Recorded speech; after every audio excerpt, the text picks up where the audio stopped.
لوگوں کے کام اٹکے ہوئے ہوتے ہیں، رشتہ آتا ہے دوبارہ رابطہ نہیں کرتے، ڈیل ہوتی ہے ہوتے ہوتے رک جاتی ہے، تو دوست احباب شکوے کرتے ہیں جی ہمارے کام پورے نہیں ہوتے، اٹک جاتے ہیں، اور پھر وہ کسی کے پاس جاتے ہیں، عملیات والوں کے پاس، تو ان کا تو چونکہ کاروبار ہے، انہوں نے پیسے کمانے ہوتے ہیں، تو وہ سمپل جواب دیتے ہیں جی کسی نے لگتا ہے تمہارا رزق باندھ دیا ہے، کسی نے تمہارا رشتہ باندھ دیا ہے، اور ہم اس کو بلیو کر لیتے ہیں۔ بھئی اللہ کسی کو دینا چاہے تو کون اس کو باندھ سکتا ہے؟ کیوں کسی کو چھوٹا خدا بناتے ہو؟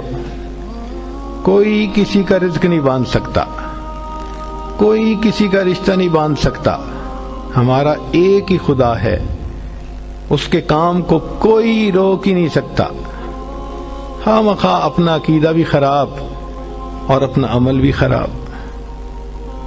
سیدھی بات ہے کہ نبی علیہ الصلوۃ والسلام نے جو باتیں سکھائیں ان کو کریں، خود بخود عملیات سے جان چھوٹ جائے گی۔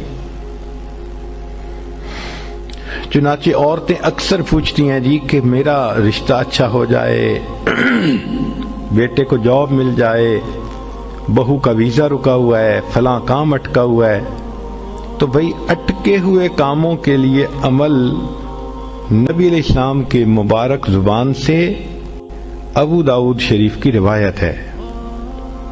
نبی علیہ السلام نے فرمایا جو مومن صبح و شام 7 مرتبہ اس دعا کو پڑھے گا، اللہ تعالیٰ اس کے ہر ادھورے کام کو پورا فرما دے گا۔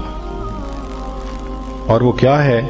حسبی اللہ لا الہ الا ہو علیہ توکلت وہو رب العرش العظیم۔